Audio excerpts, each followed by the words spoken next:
नमस्कार, मैं अनुदेशिका निर्मला रानी ITI कक्षा में आप सभी का स्वागत करती हूँ।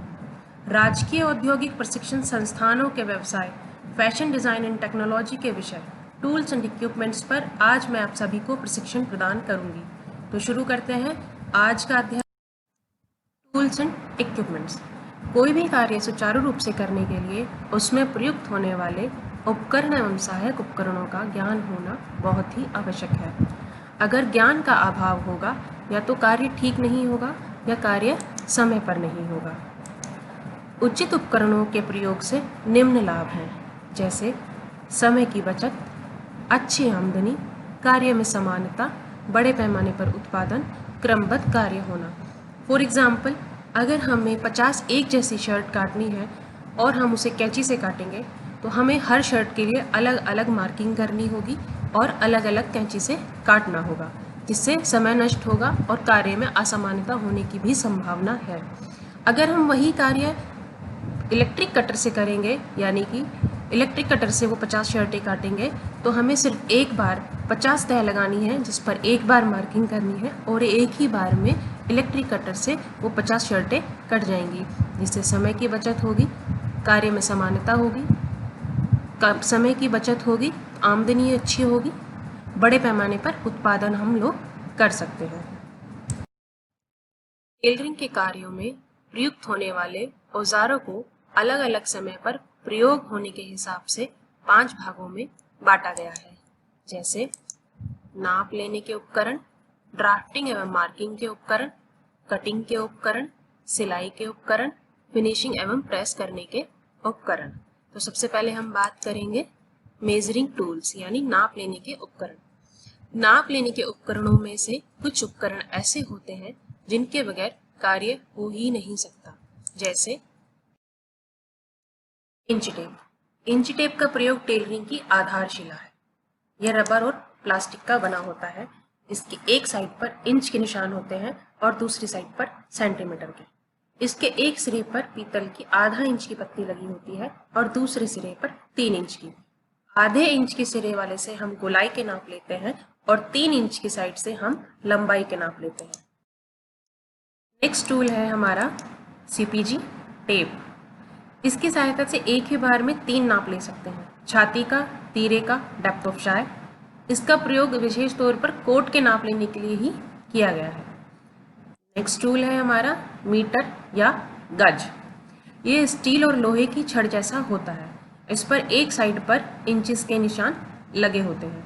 पहले ये 91 सेंटीमीटर का होता था, अब ये 100 सेंटीमीटर का यानी 1 मीटर का होता है।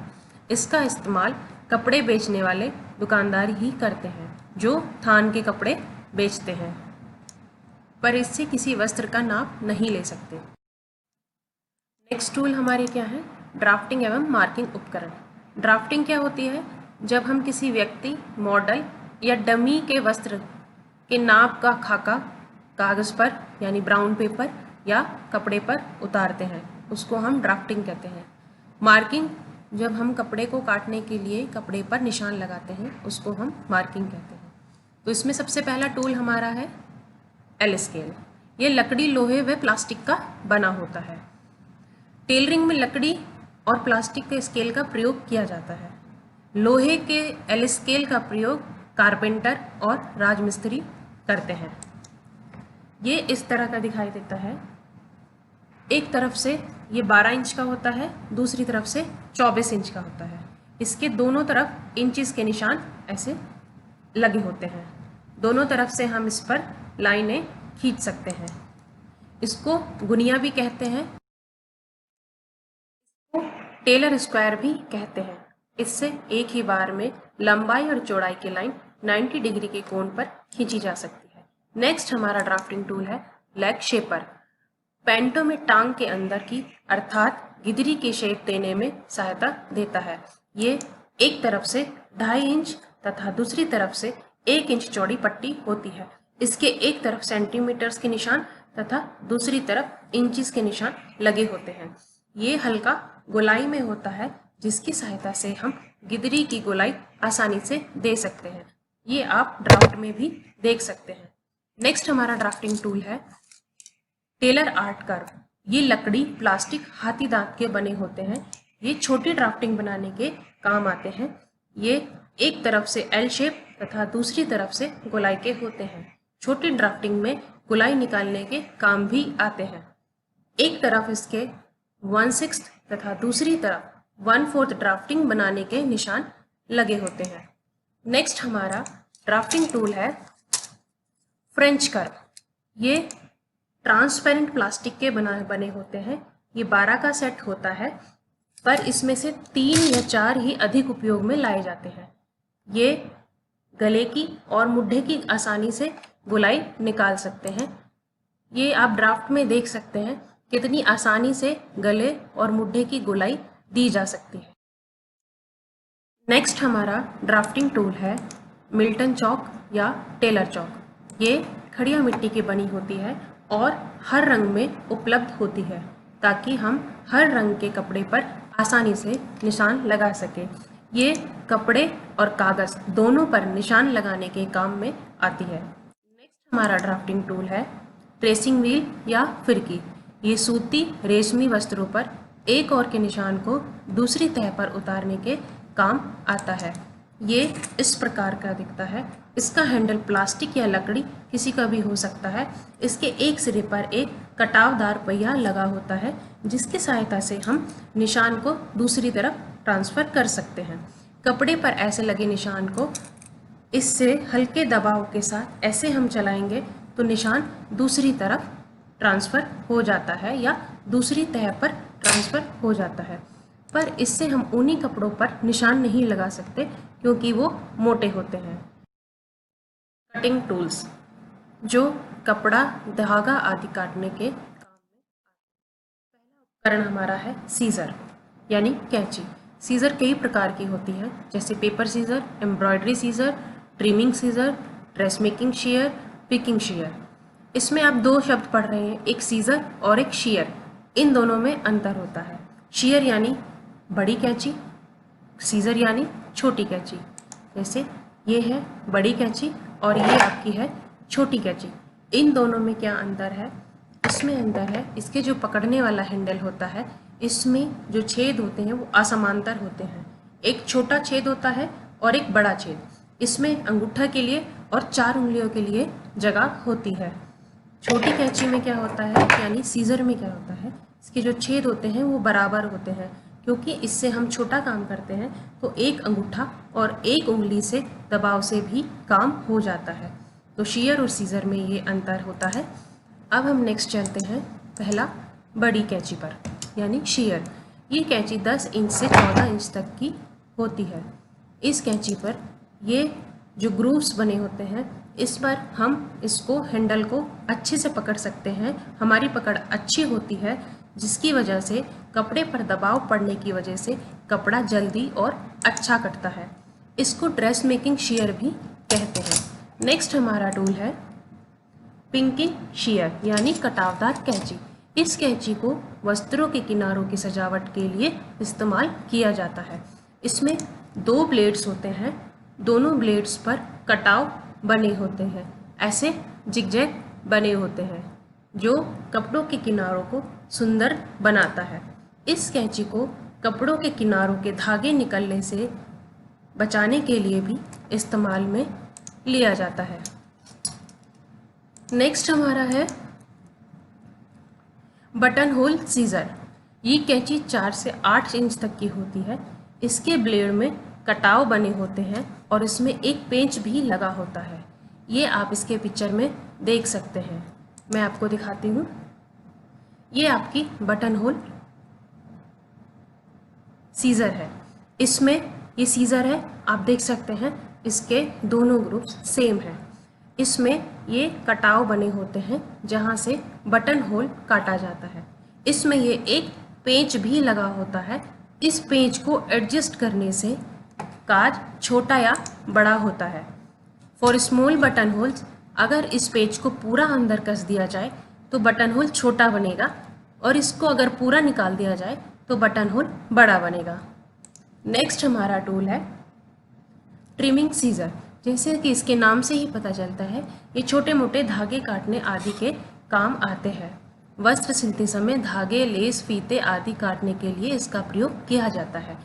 ये 6 इंच से लेके 3 इंच से लेके 6 इंच तक की होती है।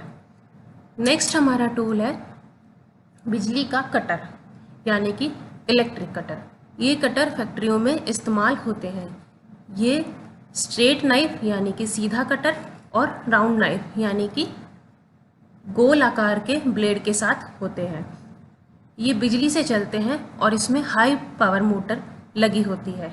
ये जो सीधा ब्लेड वाला कटर होता है ये बहुत ही हैवी होता है। इसको चलाने के लिए अनुभवी कारीगर ही चाहिए होते हैं।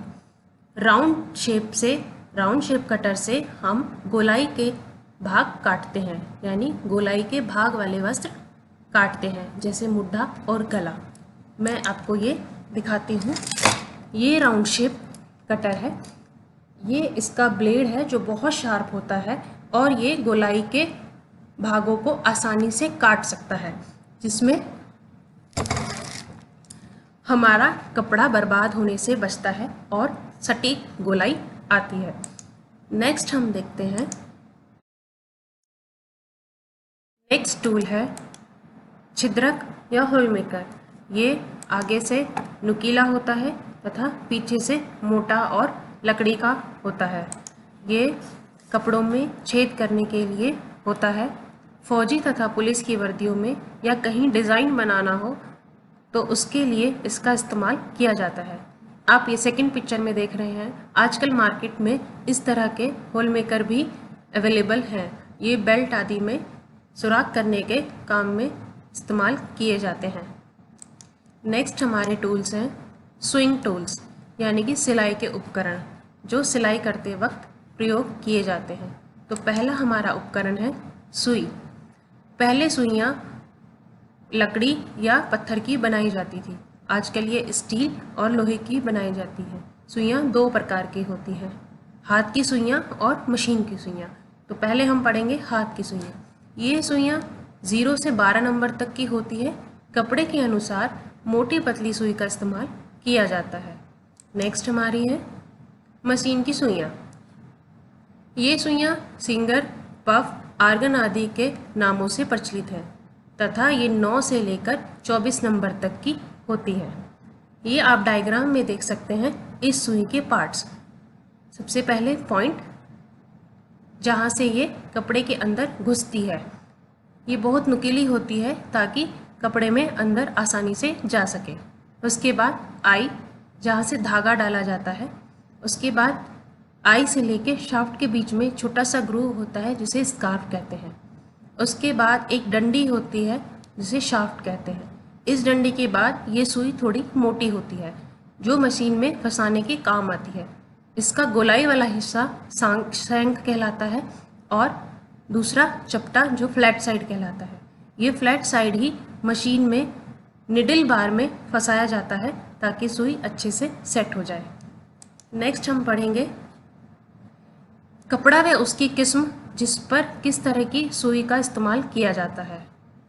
तो पहले हम पढ़ते हैं रज़ाई, गद्दे, कैनवास, सूटकेस की सिलाई के लिए हाथ की सुई 0 से लेकर 2 नंबर तक के इस्तेमाल की जाती है। वहीं पर मशीन की सुई 24 नंबर की। जीन्स, ऊनी तथा खद्दर की सिलाई के लिए हाथ की सुई 3 से 5 नंबर की इस्तेमाल की जाती है। ये काज हेतु भी इस्तेमाल होती है। वहीं मशीन की सुई 18 से लेकर 21 नंबर तक की इस्तेमाल की जाती है। लट्ठा, पॉपलिन, टेरिकॉट, मार्किन आदि के लिए हाथ की सुई 6 से लेकर 8 नंबर तक यूज़ की जाती है। ये थोड़ी नाटी सुई होती है। वहीं मशीन की सुई 16 नंबर की इस्तेमाल की जाती है। सिल्क, रूबिया, आरकंडी पर हाथ की सुई 9 व 10 नंबर की इस्तेमाल की जाती है। वह पतली और लंबी होती है। वहीं मशीन की सुई 14 नंबर की इस्तेमाल में ली जाती है। किसी भी नाजुक कपड़े पर या कढ़ाई आदि के लिए हाथ की सुई 11 व 12 नंबर की इस्तेमाल की जाती है। यह सुनहरी निक्के की सुई होती है। वहीं मशीन की सुई 9 से लेकर 11 नंबर तक की इस्तेमाल की जाती है। हाथ की सुई का नंबर और मशीन की सुई के नंबर एक दूसरे के विपरीत कार्य करते हैं। जहां हाथ की सुई 11 नंबर व 12 नंबर किसी भी नाजुक कपड़े पर कढ़ाई आदि के लिए इस्तेमाल की जाती है, जैसे जैसे कपड़े की मोटाई बढ़ेगी हाथ की सुई का नंबर कम होता जाएगा। वहीं जैसे जैसे कपड़े की मोटाई बढ़ेगी मशीन की सुई का नंबर बढ़ता चला जाएगा। आगे हम देखते हैं नेक्स्ट टूल हमारा है रफू की सुई, क्रूएल नीडल। रफू करने की विशेष सुई जो कि आगे से मुड़ी होती है। पतले या साधारण कपड़ों पर रफू करने के लिए कम मुड़ी हुई सुई का इस्तेमाल करते हैं और मोटे और ऊनी कपड़ों पर इस ज़्यादा गोलाई वाले सुई का इस्तेमाल किया जाता है। नेक्स्ट हमारा है थिम्बल। इसके प्रयोग से दर्जी की उंगलियों को सुरक्षा मिलती है।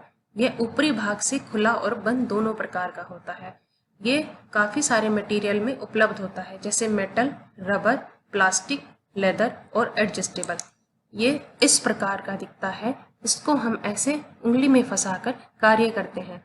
जब हमें तुरपाई करनी होती है तो हमें सुई को आगे धकेलना पड़ता है, जिसकी वजह से हमारी उंगलियों पर निशान हो जाते हैं या हमारी उंगलियों से खून आ जाता है। इसको पहनने की वजह से हमारी उंगलियां सुरक्षित रहती हैं। इसमें छोटे छोटे ऊपर बिंदु बने होते हैं। जब हम तुरपाई करते हैं सुई इसमें अटक जाती है और धकेलने पर फिसलती नहीं है, जिससे हमारी उंगली को सुरक्षा प्रदान होती है। नेक्स्ट हमारा टूल है पिन तथा पिन कुशन। पिनों की ज़रूरत लेआउट में ट्राई, ड्रेस ड्रेपिंग, डार्ट डालने, प्लीट डालने आदि में पड़ती है।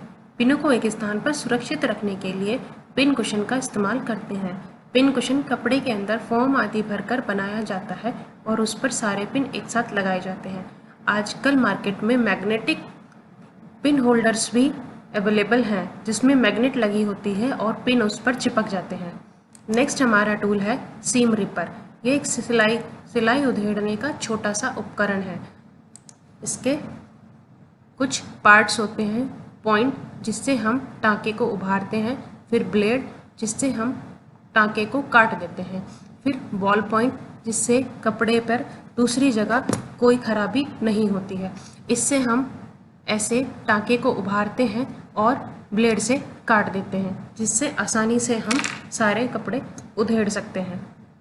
नेक्स्ट हमारा टूल्स हैं फिनिशिंग एवं प्रेस करने के उपकरण। चाहे हम वस्त्र कितना भी सुंदर और फिटिंग का बना लें, अगर उसमें सलवटें होंगी तो वो सुंदर नहीं दिखेगा। इसलिए हमें प्रेस करना भी बहुत आवश्यक है। पहला हमारा टूल है थ्रेड कटर। ये एक फिनिशिंग उपकरण है जिससे कपड़े सिलने के बाद उसमें एक्स्ट्रा धागे काटने और फिनिशिंग करने के काम आता है। इसको इंडस्ट्री में अधिक प्रयोग में लाया जाता है। इसमें 2 ब्लेड होते हैं। ये पूरा एक बना होता है। इसको ईजिली होल्ड कर सकते हैं और आसानी से धागे काटे जा सकते हैं। इसलिए इसको इंडस्ट्रीज़ में यूज़ करते हैं और समय की बचत की जाती है। नेक्स्ट टूल है हमारा प्रेस। वस्त्रों की अच्छी सिलाई और फिटिंग होने के साथ उन पर अच्छी प्रेस होना भी ज़रूरी है। निम्न प्रकार की प्रेसें होती हैं: कोयले की प्रेस, बिजली की प्रेस, स्वचालित बिजली प्रेस, ऑटोमेटिक भाप प्रेस और लॉन्ड्री प्रेस। जब प्रेसें नहीं होती थी तब लोटे में कोयला या गर्म पानी डालकर कपड़ों को प्रेस किया जाता था। उसके बाद कोयले की प्रेस आई जो पीतल और लोहे की बनी होती है। इस पर लकड़ी का हैंडल होता है, बीच में कोयला डालने की जगह। ये प्रेस काफ़ी भारी होती है, इसलिए टेलरिंग में असुविधाजनक होती है। इसका प्रयोग आज भी प्रेस वाले लोग करते हैं क्योंकि ये एक बार गर्म होने के बाद काफ़ी देर तक गर्म रहती है। उसके बाद बिजली की प्रेस आई। वो बिजली का प्रेस ऐसी होती है, ये बिजली से चलती है और इस पर एक ऑन ऑफ का बटन भी लगा होता है। इसका इस्तेमाल करते वक्त पर्याप्त गर्म होने के बाद इसका ये स्विच ऑफ करना पड़ता है, नहीं तो ये कपड़े को जला सकती है। इसी वजह से इसका इस्तेमाल कम किया जाता है। उसके बाद आती है हमारी स्वचालित प्रेस। इस प्रेस पर एक रेगुलेटर लगा होता है। ये रेगुलेटर लगा होता है जिस पर कपड़ों के नाम लिखे होते हैं, जैसे सूती, वूलन, लिनन, रेयॉन। हमें जिस कपड़े पर प्रेस करना है इसकी नॉब को वहीं पर सेट कर देते हैं ताकि कपड़ा जलने से बच जाए। हमें इसको बार बार बंद नहीं करना होता। इसकी नॉब से इसका टेम्परेचर ऑटोमेटिक एडजस्ट हो जाता है।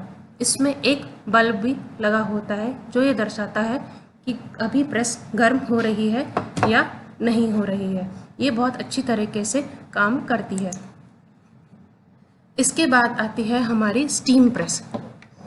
स्टीम प्रेस में एक ऊपर की तरफ पानी डालने के लिए जगह होती है। ये पानी डालने के लिए इसमें जगह होती है। इसमें भी रेगुलेटर बना होता है, जैसा ऑटोमेटिक प्रेस में बना होता है। इस प्रेस पर ये एक हैंडल, एक छोटा स्विच होता है जो स्टीम के लिए यूज़ किया जाता है।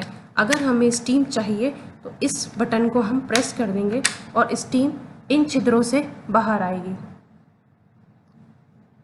स्टीम का प्रयोग हम सूती और ऊनी वस्त्रों के लिए करते हैं। इसके पश्चात आता है लॉन्ड्री प्रेस, जो लॉन्ड्री में इस्तेमाल की जाती है। लॉन्ड्री में एक दिन में बहुत से कपड़े आते हैं प्रेस होने के लिए।